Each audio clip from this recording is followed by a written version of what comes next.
حسن اقبال صاحب، آپ کی جس پاکستان تحریک انصاف کی پیشکش کا ذکر کر رہے ہیں کہ انہوں نے کہا تھا کہ حکومت جنرل عاصم منیر صاحب کو آرمی چیف تعینات نہ کرے تو حکومت کے ساتھ معاملات ٹھیک ہو جائیں گے، یہ مطلب واقعتاً یقین دہانی مانگی گئی تھی حکومت سے اور ایسی پیشکش باقاعدہ طور پر کی گئی تھی پاکستان تحریک انصاف کی جانب سے؟ دیکھیے، جو ان کی غیر رسمی بات چیت ہوتی تھی ہمارے کچھ لوگوں سے، اس میں انہوں نے اس طرح کے اندیے بھی دیے تھے. تو میں سمجھتا ہوں کہ یہ ان کی ساری جو کھیل تھا، اس کا مقصد فوج کے اندر ایک تقسیم پیدا کرنا تھا، اور یہ چاہتے تھے کہ جیسے انہوں نے عدلیہ میں ایک تقسیم پیدا کی ہے، اسی طرح فوج کے اندر بھی یہ پولرائزیشن پیدا کریں. اور اگر ہمارے ریاستی ادارے اس طرح مفلوج ہو جائیں گے تو پھر پاکستان کی ریاست کی ساکھ یا پاکستانی ریاست کی جو امیج ہے اس میں کیا لوگ اعتماد رکھ سکتے تھے. 9 مئی کو کی گئی، اور اس میں کسی حد تک میں خود کو بھی ہم علیحدہ نہیں کر سکتے. جب انہوں نے 2014 میں پارلیمنٹ پہ حملہ کیا تھا تو اس وقت اگر ان کو قرار واقع سزا مل جاتی تو شاید یہ چیپٹر بند ہو جاتا، لیکن اس وقت ہم نے پولیٹیکل ٹالرنس کے جذبے کے تحت یا اس حوالے سے کہ سیاسی انتقامی کارروائی کا تاثر نہ جائے، اس سے صرف نظر کیا. حالانکہ میں سمجھتا ہوں کہ اس وقت جب پارلیمنٹ پہ حملہ ہوا تھا تو ان کا اوپن ٹرائل ہونا چاہیے تھا، اور اسی طرح ان کو سزائیں دینی چاہیے تھی جس طرح امریکہ میں کیپٹل ہل کے اوپر حملہ کرنے والوں کو سزائیں مل رہی ہیں. اچھا حسن اقبال صاحب، یہ بتائیے گا، آج ایک تاثر یہ ہے، انفیکٹ پاکستان تحریک انصاف کے لوگ تو کلیم کرتے ہیں کہ وہ لوگ جو پاکستان تحریک انصاف کے چیئرمین کے نزدیک ہیں یا وہ لوگ جو پاکستان تحریک انصاف چھوڑنا نہیں چاہتے وہ اٹھا لیے جاتے ہیں اور اس کے بعد ان سے پریس کانفرنس کروائی جاتی ہے، اور یہ سراسر سیاسی انتقام ہے. آپ چونکہ خود 3.5 پونے 4 سال پولیٹیکل وکٹمائزیشن کا شکار رہے ہیں، اور اس وقت جب یہ تاثر تھا تو ہم لوگوں نے آپ کے حق میں بڑی آوازیں بھی بلند کی، ہم لوگ یہ بات بھی کرتے تھے. آج بھی جب وہی تاثر ہے تو آپ اس کے اوپر کیا کہیں گے؟ دیکھیے، پہلی بات تو میں یہ کہوں گا کہ اگر انہوں نے کوئی ایسی بات کی ہو کہ جو پہلے لوگوں کو معلوم نہیں ہے،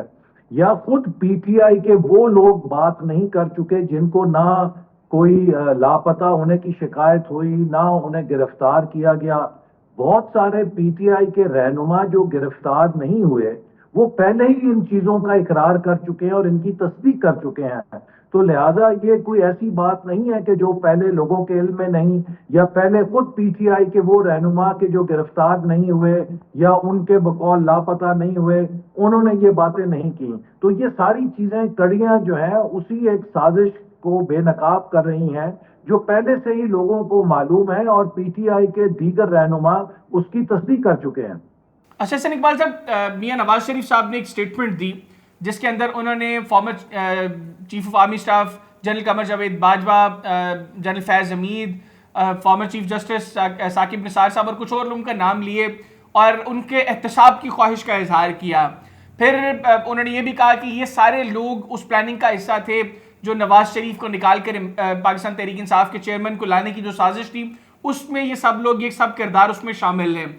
اب ہم دیکھتے ہیں کہ نون لیگ مفاہمت کی باتیں اچانک شروع کر رہی ہے اور باتیں ہو رہی ہیں جی کہ اب وسیع تر ملکی مفاد کے اندر آگے کو دیکھنا ہے، پیچھے نہیں دیکھنا، چیزوں کو آگے کیری کرنا ہے. کیا معاملات طے ہو گئے ہیں کہ مسلم لیگ نواز اب ان انڈیویجولز کے احتساب کا کبھی ذکر نہیں کرے گی، کبھی بات نہیں کرے گی اس پہ، اور for the time being at list?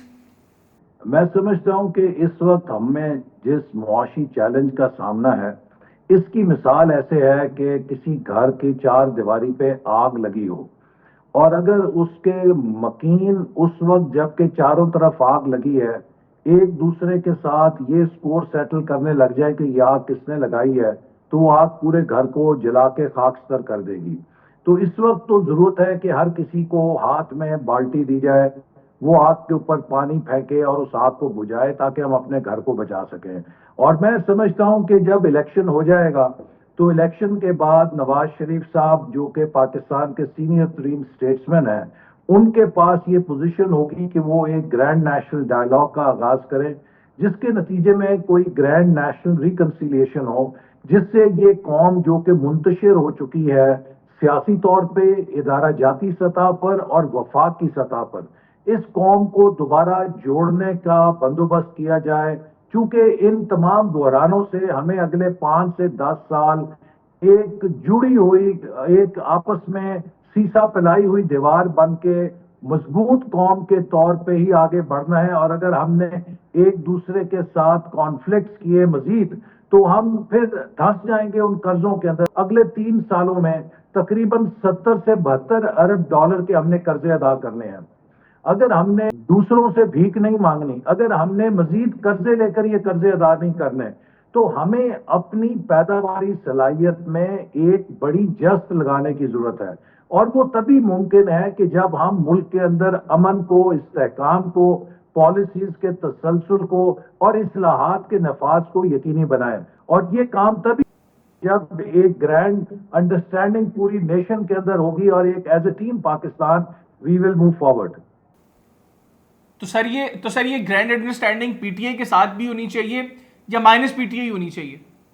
P T I کے وہ لوگ کے جو جمہوری طرز عمل پہ یقین رکھتے ہیں ان کے لیے بالکل میں سمجھتا ہوں کہ سیاست میں گنجائش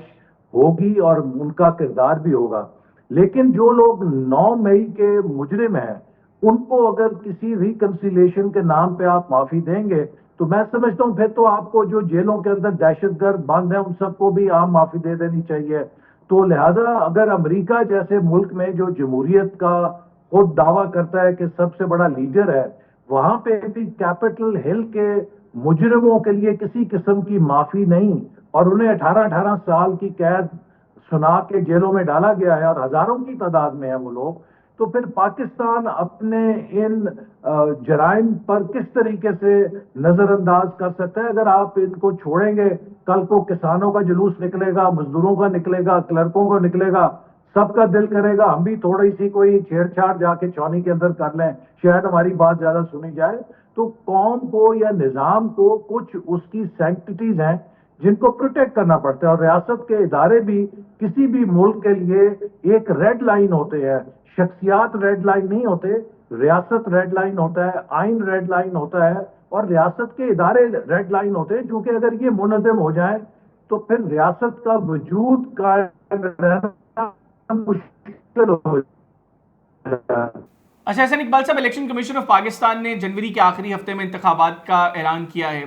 سینیٹر رضا ربانی صاحب نے اس حوالے سے خط لکھا ہے کہ ایگزیکٹ تاریخ کا اعلان کیا جائے. پھر خورشید شاہ صاحب وہ یہ نون لیگ کی طرف اشارہ کرتے ہوئے کہہ رہے ہیں کہ آپ لوگوں کو صرف حکومت سے غرض ہے، آپ لوگوں کو جمہوریت کے ہونے یا نہ ہونے سے فرق نہیں پڑتا، آپ لوگوں کے لیے حکومت میٹر کرتی ہے اور آئین کے مطابق 90 روز کے اندر انتخابات ہونے چاہیے. اب سوال یہ ہے کہ ان اینی کیس اگر الیکشن کمیشن کے مطابق جو جنوری کا آخری ہفتہ ہے اس میں بھی الیکشنز نہیں ہوتے، الیکشنز 2-3 ماہ کے لیے یا اس سے بھی زیادہ عرصے کے لیے آگے ہو جاتے ہیں، تو ایسی صورت میں نون لیگ کا پوائنٹ آف ویو کیا ہوگا، نون لیگ کا موقف کیا ہوگا؟ بالکل ہم چاہتے ہیں کہ الیکشن کمیشن کو تجویز دی تھی کہ کس طریقے سے جو حلقہ بندی کا عمل ہے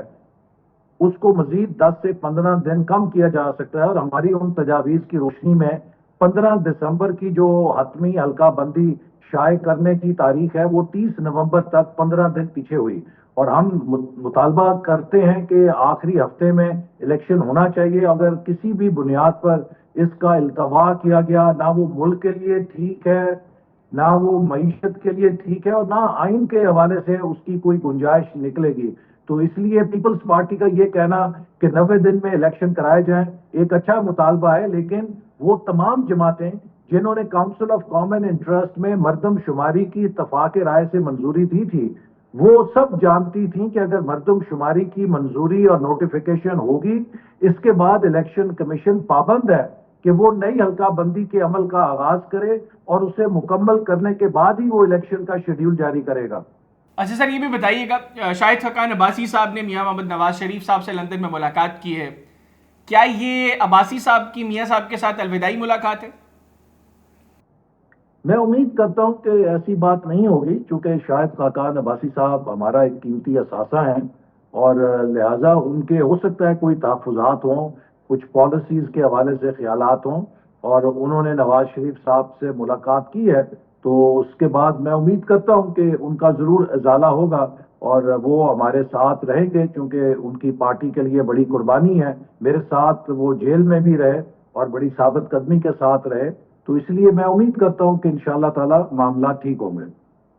بالکل ٹھیک, بہت شکریہ احسن اقبال صاحب, آپ نے پروگرام کے لیے خصوصی طور پر وقت نکالا. ناظرین, مسلم لیگ نواز کے سینئر رہنما اور جنرل سیکریٹری احسن اقبال صاحب ہمارے ساتھ موجود تھے, ان کی گفتگو آپ نے سنی. آج کے پروگرام سے مجھے اور میری ٹیم کو اجازت دیجیے. اللہ حافظ. پاکستان زندہ باد.